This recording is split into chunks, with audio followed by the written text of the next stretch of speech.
What is up, everyone? Welcome to the Tribe of Runners podcast. I'm your host, Liz Myers, and today I have a very special guest. Karoline Olson is on to talk all things from 5Ks to marathons. And I hope we can get into the nitty gritty on your journey because it's been so amazing. But welcome to the show. Thank you so much. I'm so excited to be here. Yes. So if you don't follow along, I will put all of your socials and the YouTube and everything that you offer in the show notes so people can go check you out. But your content is amazing. You give out so much good advice, and you truly just are educating people out there. So I love all of the stuff that you do. I saw your work. I've been following you for a little while, and then I realized I wasn't following you. I was like, I've been liking this person's social media for so long, and I get in that, like, you see it and you just like it, and then you keep seeing it. I was like, why am I not following this person? So, the content you do is just amazing. And I was like, I got to have you on the podcast to talk all things. But before we get into like your philosophy with coaching and everything that you teach and do, tell us a little about yourself outside of running. I know this is a very hard question, but let's see what you got. Yeah. Wow. Yeah. I don't think I've answered that actually before. So I'm 27 years old, born and raised in Oslo, Norway. I'm actually dual citizen. So my mom is American and my dad is Norwegian, but I grew up in Oslo. And growing up, I was actually a really competitive sailor. So from the age of 6 to 18, I sailed competitively, and I used to hate running. I thought it was extremely boring, and every time I ran, it was on like a running test in school. And I just didn't understand why someone would do that for fun, because all I could think about was how tiresome that was. I would much rather have, a basketball or something else other than being tired to focus on. And then I got my bachelor's degree in Bergen, a city in Norway. And I moved from Oslo to San Diego 4 years ago now to start a protein muffin company in San Diego. And actually, I've been really career focused, but not on the running side of things up until 2019, when I signed up for a marathon very spontaneously 3 weeks before, and I ended up winning the marathon, running a 3:05 as my first marathon.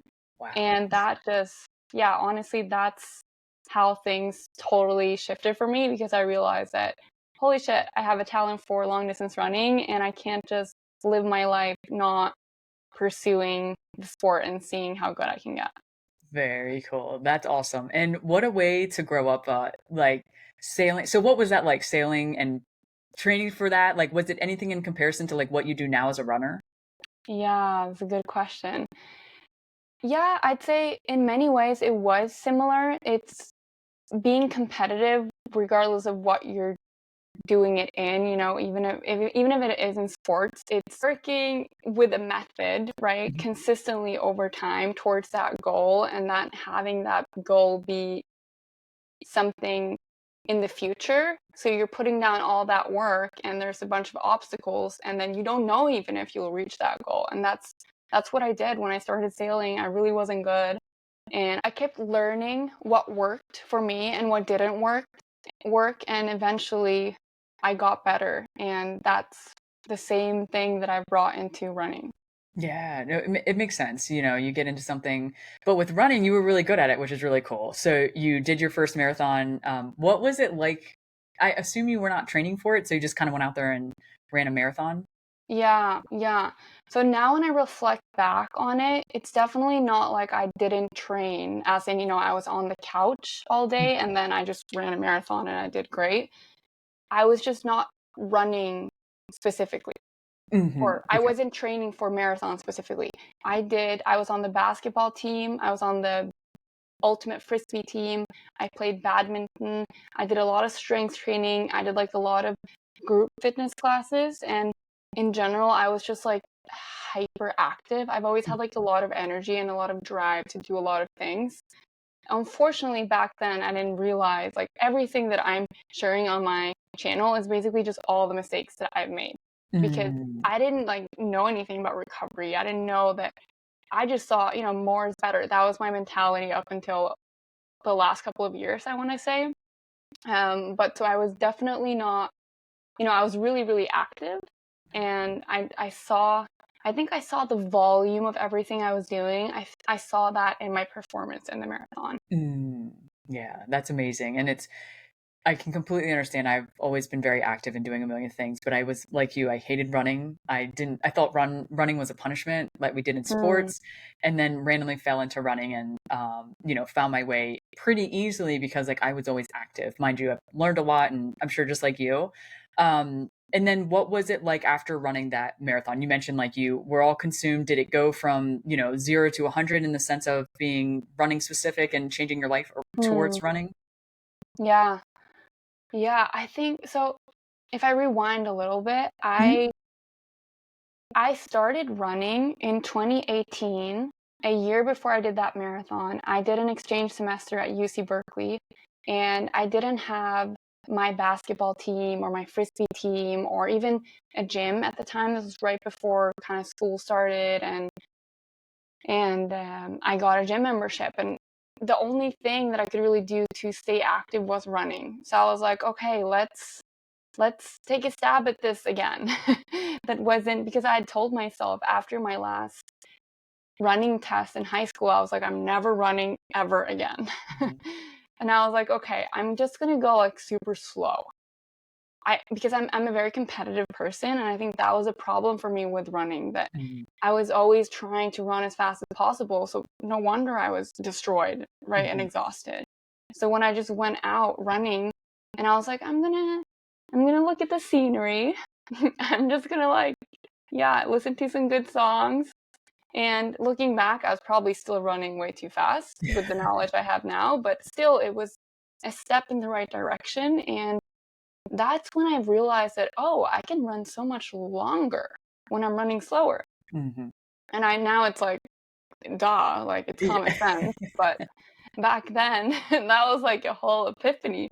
Mhm. And then I started, of course, because I'm very competitive. So then I got into the habit of running just further and further. And that got into its own kind of issues where it's like, you don't want to just keep on running further and further forever. Like all of a sudden, I was on these super long runs, and little did I know that, of course, that affected recovery. So no wonder Mhm. I felt exhausted for how many days. Mhm. But so that's kind of when I started running. And then when I then moved back to Norway, I kept the running, but very like occasionally, maybe once per week, but it wasn't like a structure. It was kind of depending on, how many basketball practices I had and strength training, kind of what else was going on.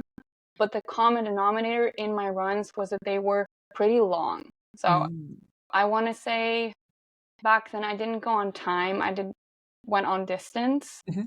but I was often out for like at least 20K. Okay. Yeah. That's crazy. But I understand, like when you don't know, you don't know. So you do all of Mm, the wrong things, and then I'm sure you are today, like you said, you look back and go, "What the heck was I thinking?" mm-hmm. Because I know when I first started running, I ran with my sister, and we would see who could run a mile the fastest almost every Yeah. day. And it was like, why? Who knows? We were competitive with each other. But and then you get into actually learning about what you're doing and you get educated and then Mm, it's a whole different ballgame. But you're talking a lot about recovery and the aspect of like I do know that you had a whole bunch of stress fractures if I remember correctly. mhm. So let's kind of get into that and like where recovery really changed and where you changed your whole aspect on that in the sense of running. And I assume you're injury free now and running healthier. So let's kind of dive Yeah. into that. So just to kind of tie my whole story together. So Mhm. after I did that 305 marathon, I did really love running at that point because I learned the whole slowing down, and I learned that I love going further. So the marathon was actually, even though, it's brutal and everyone thought I was crazy, I like this idea of not being exhausted, right? Because it is so far. And I was really excited about how well I'd done. Um, And I was excited about the fact that I knew I had so much more potential, because I knew there were so many things that I'd done wrong. So that really motivated me. And the first thing I did, which was really smart back then, was I got a coach, because I knew that I don't know what I'm doing. I absolutely do not know what I'm doing. And I wanted to go about it in the right way. And I got a coach, and then 7 months later, I did the Florence Marathon in 2 hours and 46 minutes. Wow. So I PR'd with like 19 minutes, which was like crazy, right? But it was also, in my head, I was like, yeah, this makes sense, because I'd done all these things wrong right before the first marathon, and it was also a hilly marathon. But first of all, I didn't know if I had a good coach or a bad coach, because to me, having a coach was like, I was like, he's a running coach. Like that's what mattered. I didn't realize, the different running philosophies. I was like fully trusting him. But not that his method was wrong, but I very much believe in having a method that works for your personality. And I think for my personality, that method wasn't right, because I was constantly pushing on every session, and there wasn't really a way to hold me back. And it worked really well up until that 2:46 marathon. Like, I was pretty destroyed, to be honest, a week before the marathon, but somehow, like, on that day, I was feeling really good and I did really well.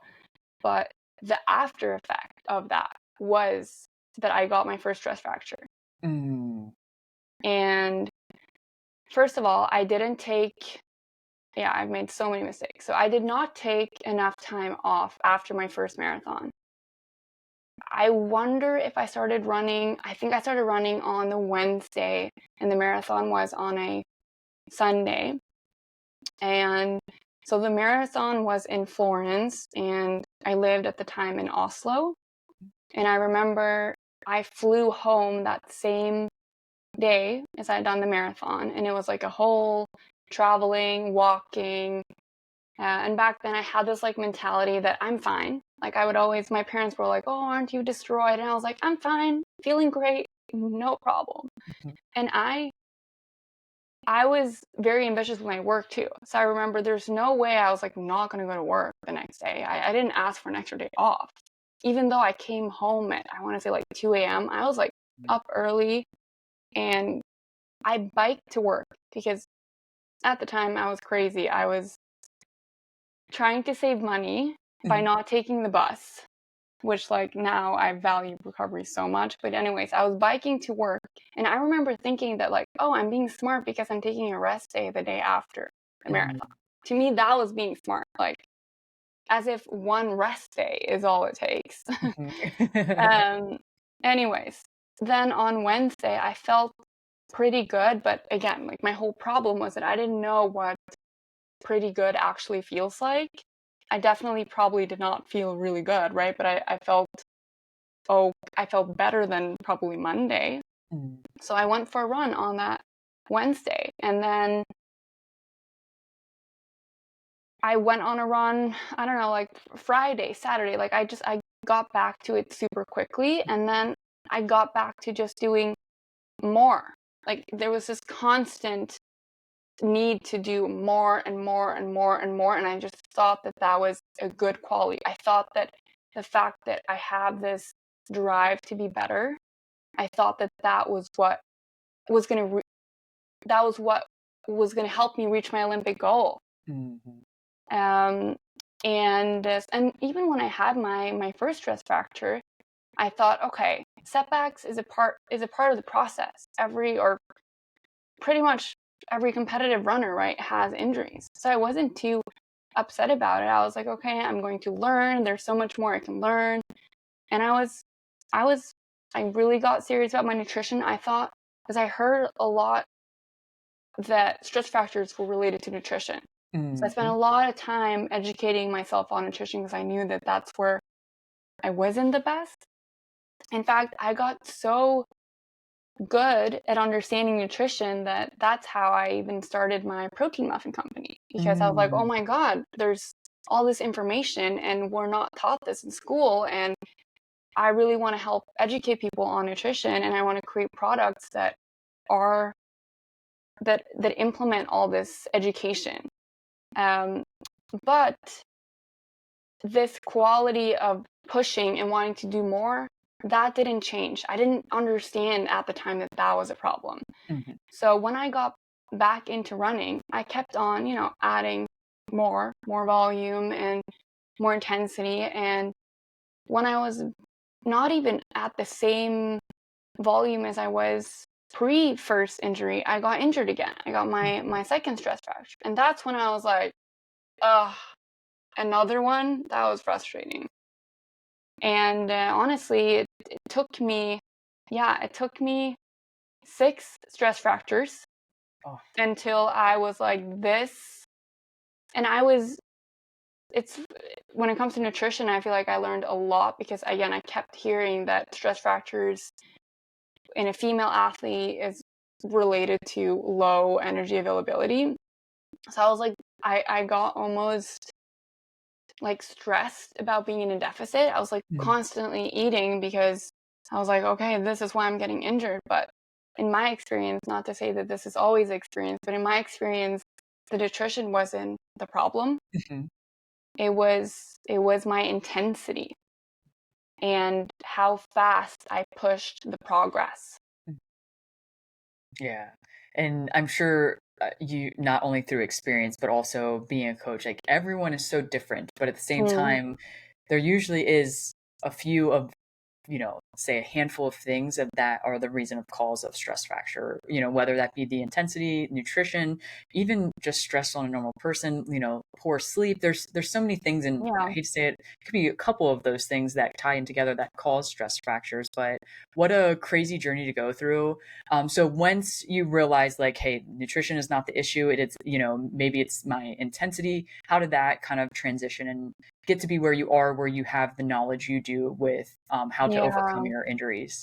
Yeah. So after 4 stress fractures, I decided to switch coaches. Okay. And I started working with a Norwegian former marathon runner, Ingrid Christensen. Okay. Very cool. I don't know if you know who she is. I've heard of her. I don't know her. Okay, I've heard of yes. her. Yep. She was Amazing. amazing, yes. She won the Boston Marathon, and I thought, okay, this is someone who really knows what they're talking about. I thought, okay, it's going to be interesting working with a female coach. And I learned a lot from her. Like, a lot. She was the one who introduced me to heart rate training and started holding me back in the right ways, which was really good. But I still had 2 new stress fractures working under her, and that's when I actually started getting extra frustrated because I was running way less and still I was like still having the same issue. And I would say I did a lot of experimentation. So I had half a year where I did no threshold training or speed session, just zone 2. And then I didn't get injured. So I was like, okay, this is great. But also I want to say I had like 2-3 speed sessions, and then I got a stress fracture again. And I'm like, if I can't even get through 1 speed session, how am I going to race? How am I going to go to the Olympics? Like, something is wrong. And I'm so glad that I had this mentality that something is wrong and I need to understand what's wrong, instead of this, I'm not built for this sport, like this doesn't work. It's so easy when you go through that much or that many obstacles that you give up, right? You think that there's something wrong with you specifically. And I'm so glad that I didn't give up, and that I didn't just accept my situation. Like, I found a way to change it. So that meant finding a new coach, even though, she's Ingrid Christensen. She should be the best there is. I was like, this isn't working. And, worst case, or I could find someone else and then I could go back to her. Like, I'm not afraid of trying something new. And then I was getting to the point where I didn't just want to take other people's advice and 100% trust it. I wanted to understand things myself. I was like, okay, maybe it's not even the coach. Maybe it's that they're not understanding me and my personality. Maybe I did try to be more honest, but yeah, I guess I just took it into my own hands.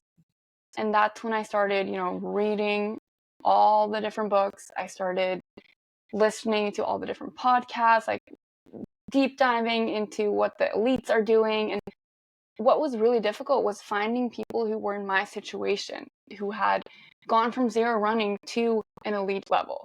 Because there's a lot of, beginner runners who've gone from zero running to ultras, but to find like the elites, like most of the elites have been running their whole life. And that's where it was really difficult for me.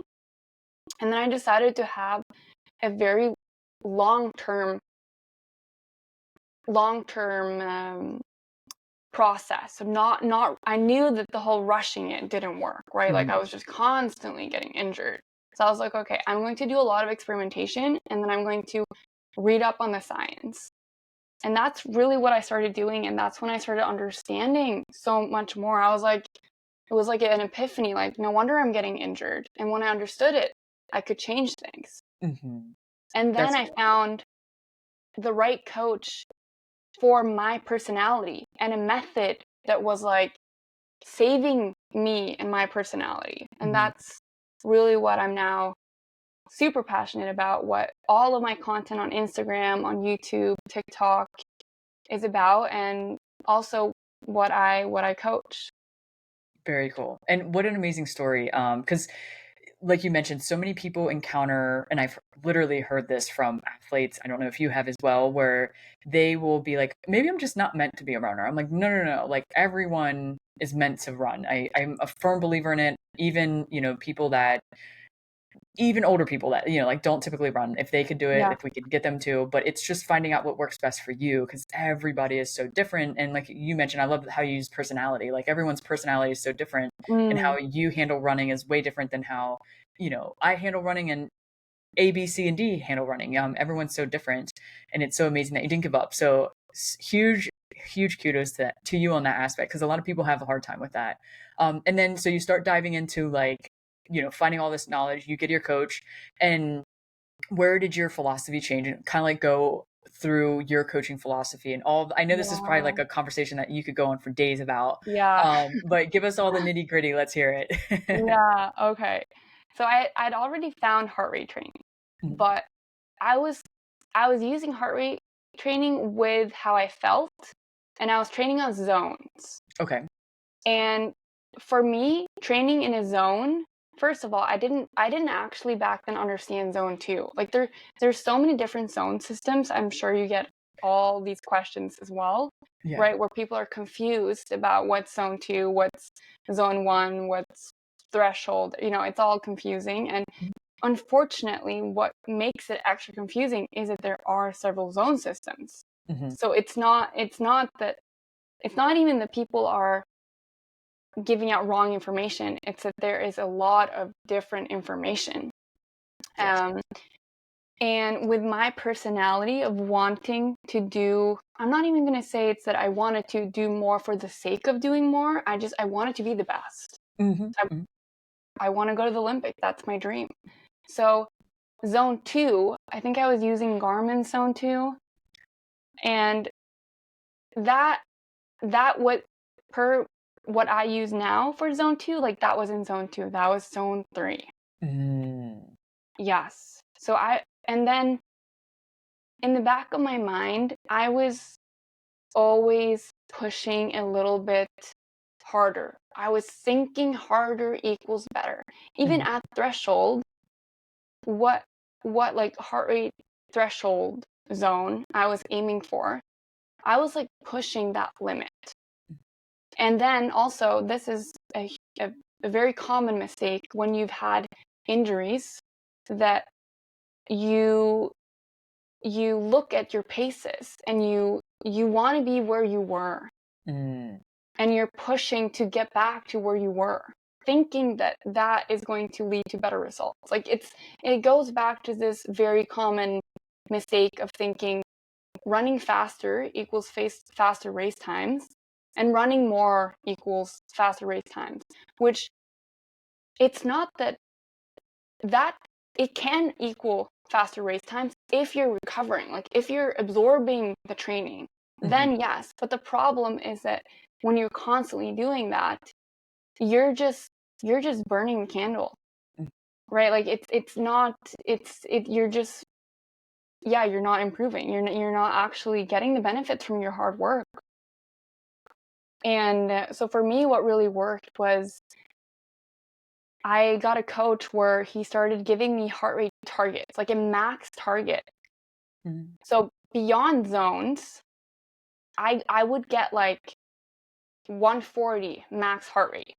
And then a lot of people think that when I talk about these max heart rate targets, they're like, "Oh, so you don't care about how you feel?" Absolutely not. Like, how you feel is super important. But here's the key.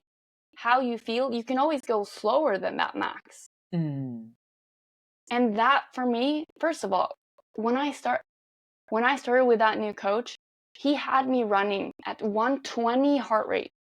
And just for everyone who's new to heart rate training, which I'm sure if they've listened to your podcast, they're probably not new to it, but right, heart rate is individual. So I'm definitely not saying that, everyone should target 120 or 140. I've always talked about this in my content, that it's, we're all different. So that's not the point. But for someone like me who has a very high max heart rate, 197, I raced my entire 246 marathon running over 180. Wow. To be told to run at 120, I thought it was a joke. Oh yeah. I was like, oh my God, I've never even seen 6 minutes per kilometer pace. And all of a sudden I'm seeing like 8. There were times where I was seeing 9. I was like, I could walk faster than this. And that was just crazy to me. But this coach was holding me back in all the right ways. I was always having way more in the tank. And then I could do way more threshold. I could do way more volume. I was feeling way better. All my soreness went away. Yeah. And I was like, that's when I just feel like everything just clicked. I saw my personality. I saw how I was holding myself back. Yeah, that's incredible. And first off, I have to say, I love how you say everyone is so different, because I'm sure you experienced this too. I don't actually train based off of heart rate, but everyone knows heart rate training. We all know about the zones.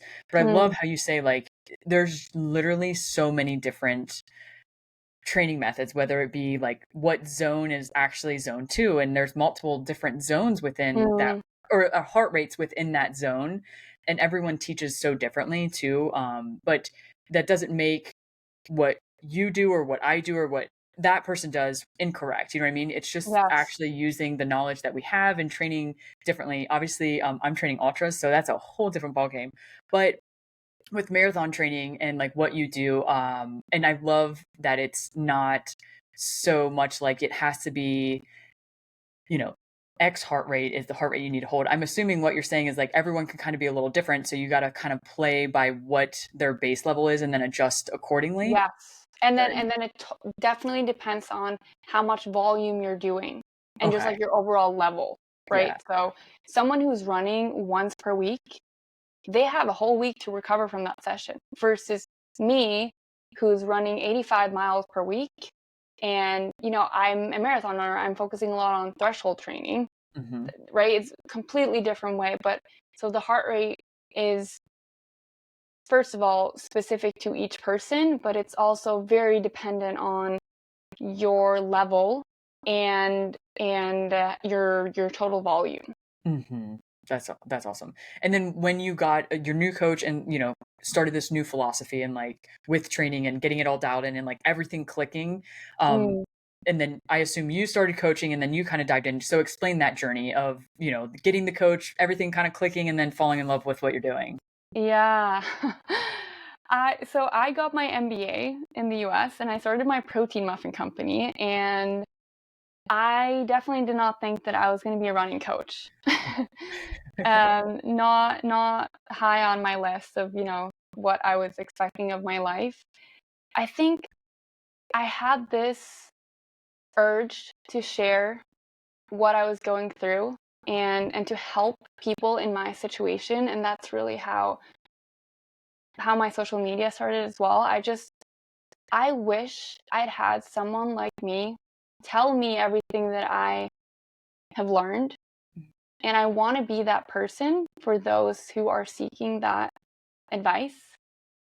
And yeah, I want to be the coach that I also was looking for all those years.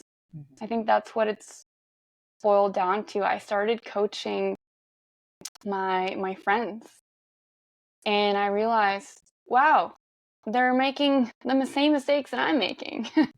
I realized that this isn't just, I'm not the only one doing this. And then even on social media now, I see a lot of people making the same mistakes still that I'm making, and it hurts me, not because I'm, shaming them or anything. It hurts me because I've been there. I've made that mistake, and it's so easy.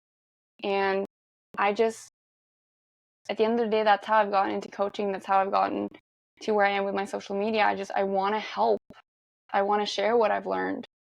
Yeah, that's awesome. And I knew it as soon as, I obviously have been following you and paying attention, and I was like, all the information you're giving, like you're giving so much good knowledge all the time. So you're not only explaining like your experience and like what you've gone through, but you share like what you've learned, how you learned it, that improves that or improvement that you've made throughout training. And I could tell deep down, like all you want to do is encourage and inspire people. And same here, like that's all I want to do is help people, realize that they're not alone, especially not only in the running world, but like in everyday life. We all Yeah. experience the highs, the lows. We are runners that train majority of our lives away, but all because like we love this sport.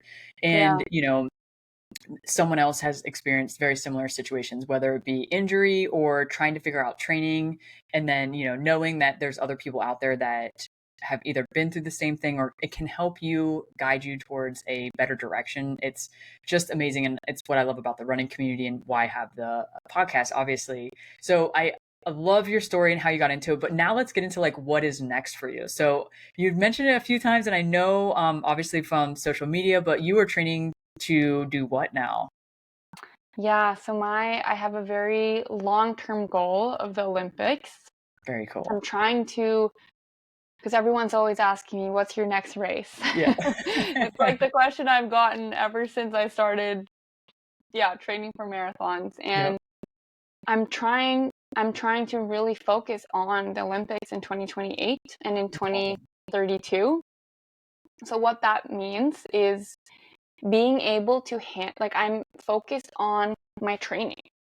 I'm focused on absorbing high mileage. So not high mileage just for the sake of high mileage, but like really my body responding well to running a lot, because let's be real, if I'm going to be running in the Olympics, I got to be training at a high volume, and I got to be doing a lot of threshold training, which is, faster, higher intensity training, but not, people get threshold wrong all the time. It's not VO2 max, right? It's not Hmm. speed.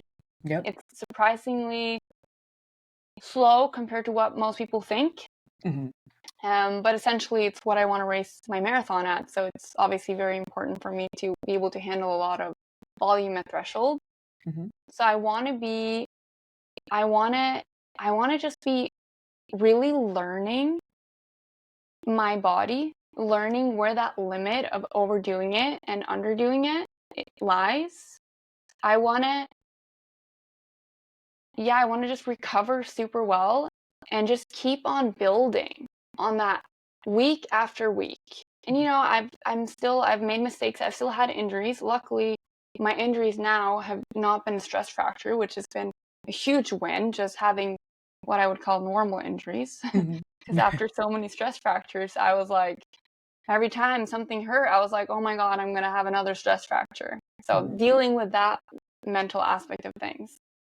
But yeah, so my goal is really just to learn and absorb good training and focus on that goal in 2028. That's incredible. So I knew the goal for 2028 was the Olympics, which is awesome. And I can only imagine the amount of training and just prioritizing, like you said, that threshold aspect, because that's what you're going to be running, So trying to Yeah. dial that in. But go into a little more detail and kind of explain to everyone. You had mentioned like everyone thinks threshold is a lot faster. So let's Mm, kind of dive into that because that's a great topic. And I feel like you mentioned, everyone goes out and hits threshold, I feel like a lot harder than they actually should. yes, yes. I think it's this, you think that you want to run how you want to run as fast as possible for the amount of time that interval is at. So Mm, for example, if you're running 1 minute intervals, you're in your head, if you're just doing that workout, you're like, okay, how fast do I have to run to sustain this for a minute? mhm, And then if you're running for 4 minutes, you're thinking, okay, how fast do I have to run to be able to hold this for 4 minutes? And then say you're doing, 4 by 4 minutes. It's a very common Norwegian workout. mhm, You're like doing the math. Okay, how can I handle this pace for 4 minutes and then do that 4 times? And when you train like that, in my experience, that's how I overdid it mhm, because I was always trying to run as fast as possible. mm, And again, if you have more time to recover, that's not necessarily wrong, but when you're trying to ramp up your mileage, when you're adding mileage, you can't be pushing the pace in addition. mhm. And a lot of how I train is so I actually spent a lot of time finding a new right coach for me for where I was at and what really interests me. Okay, my English is not the best. No, you're doing amazing. um, was how Norway, being, very small country, Mm, we're 5 million people, we have some of the best endurance athletes in the world. mm, To me, that's not a coincidence. mm, There is something about the method that we use. And I started really diving into that. How are these cross country skiers? How are they training? How are these triathletes training? And I was like really getting into the science of things. And a lot of what they did was like way slower than, for example, how Americans train. mhm, And then I tested it for myself. And that's when I was like blown away. And then I found a coach who coaches on this method as well. Yeah, but yeah, back to threshold. So, point is that I do a lot of low threshold, which mhm, is it's quite a bit slower than what I could be running at for that duration. mhm. So, for example, today I did 10 by 1,000 meters, Okay, and it takes me about, I'd say, anywhere between like 410 and 420 per kilometer. okay. I don't, you guys are probably all Yeah. on miles. No, we know it's okay, 100%, keep going. Okay, yeah. And I've lived in the US for 4 years, so I should know the conversion, but I'm still. You are okay. You're 100% okay. We will, if anyone has questions, just DM me and I will explain the conversions. But a Yeah, lot of runners know and they can do the simple math. So no worry. You okay, talk, okay, you definitely okay. teach in the way that you know. So my point is that I did my marathon, my 2:46 marathon at about 4 minutes per kilometer. Okay. And when I'm doing those threshold sessions, I'm running it slower than race pace. Hmm. Slower than race pace. So here I can run a marathon for 2 hours and 46 minutes, yet I'm doing 4 minute intervals at a slower pace. Hmm. I love Just that. to like, so the people can understand that like it's going slower, but it's still not slow, right? I feel like people go in the other direction where they're just doing easy runs. So Hmm. I'm not saying just doing easy runs. I'm just saying the quality work that you're doing, if that is even below race pace, it's still it, it's still high quality and you're able to do more because you're going slower. Yeah. No, I love that. And one thing I'll say is I experienced the same thing. Like I'm sure you do and have either done it yourself, I've done it myself, where I go out and sprint all of my sprinting intervals as fast as I can. Or like I think like you had mentioned, like if it's a 3 minute interval, I have to hold this pace for those 3 minutes, but it's usually way too fast. Mm, And I've realized that getting more into running and obviously like where I am now, I'm like, that's not at all doing me any benefit, because Mm. all out sprints, yes, they're nice, but that is, a way different thing than trying to do like a threshold run where you're holding it, if it's whatever the distance or the time on feet is between there. It's not that full out sprint like you Mhm. mentioning running your marathon at a certain pace and then running these intervals a little slower than that. That's, you're still prepping your body for what it's going to eventually do down the road. And it Yeah, doesn't put such a huge toll on your body that you're exactly. getting injured and not recovering really well, which is awesome. It's so Yeah. cool to hear that.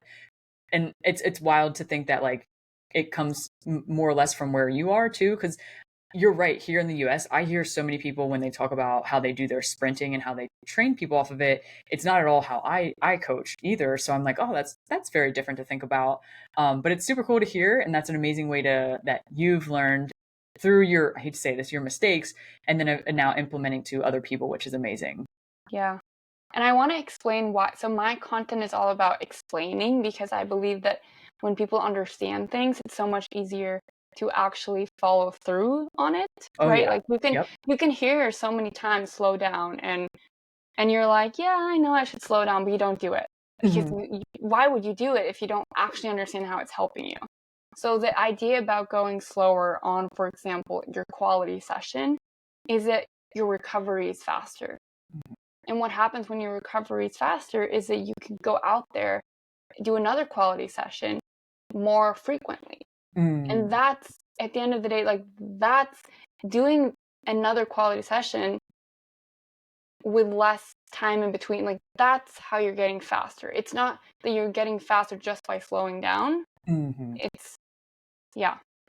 No, it's so true, and it's such a valid point. And I love that you say that you try to explain what you're doing, because I don't know if you've ever experienced this, but I've experienced where like coaches are literally just telling them what to do, and then when they ask why, they kind of get mad or like defensive, and it's like, Mm, no, you need to educate not only like your runners but anyone that you can, because yes. just like yourself, like you were having things happening, you're like, but why is this happening, and it's nice to have a coach or even to have someone on social media that's explaining all of this, because it helps make the person understand what they're doing and then trust the process as well. Because if you're just throwing things at them and you're like, but slow down, and you're not telling Hmm. them why, they're like, well, I'm Yeah. not going to slow down.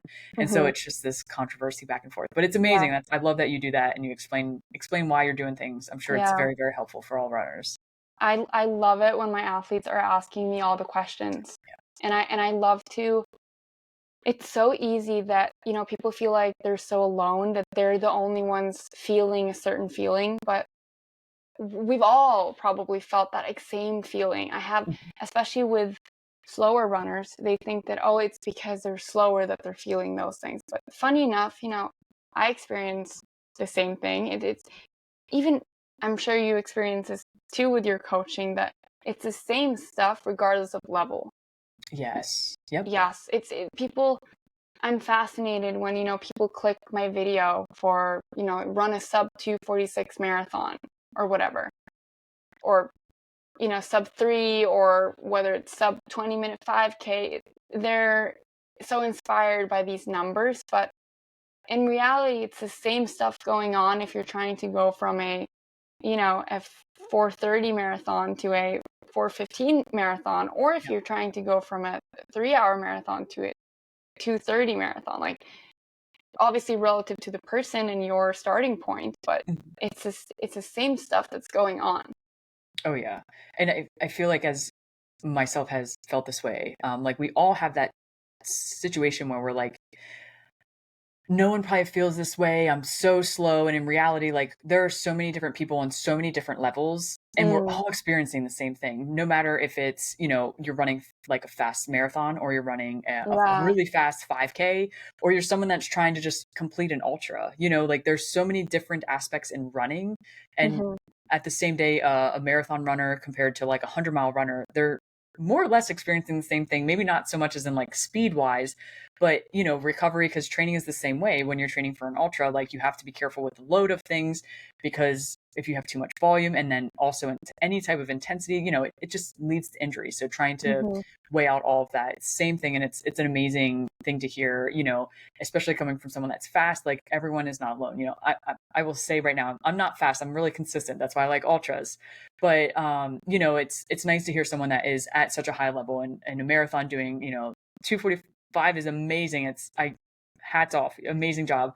And it's so cool to know, like, you experienced that, and also can tell people, like, hey, like, you're not alone, because I say the same thing, but who believes me?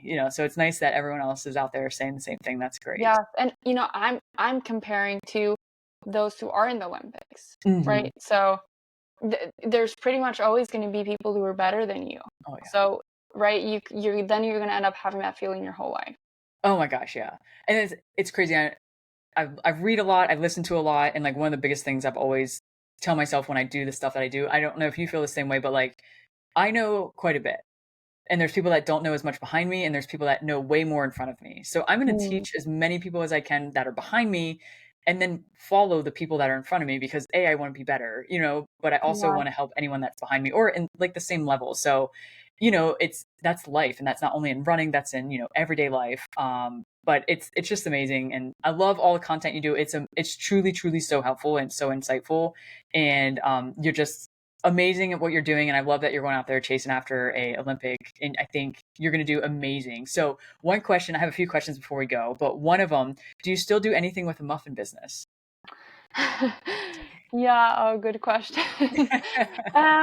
Well, so my problem on doing a little bit too much, Mhm. what I was realizing was that, first of all, you need money to do pretty much everything. And I was trying to do everything with that entrepreneurial journey of myself. Mhm. And the muffins are inexpensive. Like, they were high quality, made with, whole foods and, yeah, all good ingredients, but it was still just a lot of work and very little money.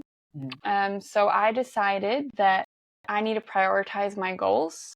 And I decided that I'm going to go all in on my running and on my social media.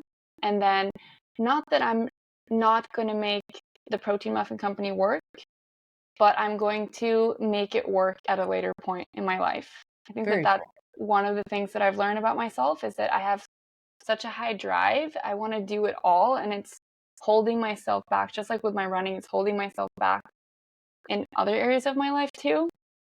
So now I still have the brand. It's called Stay Satisfied, Very and our cool. slogan is chasing a feeling. Okay. Very But cool. we've transitioned to selling the protein muffin recipe as a recipe. Okay. Yeah. Very And cool. then later on in life, like, my dream is to have it be like the healthy Starbucks. Very cool. Very cool. No, that's incredible. And I will have all, like I said before, I'll have all the links.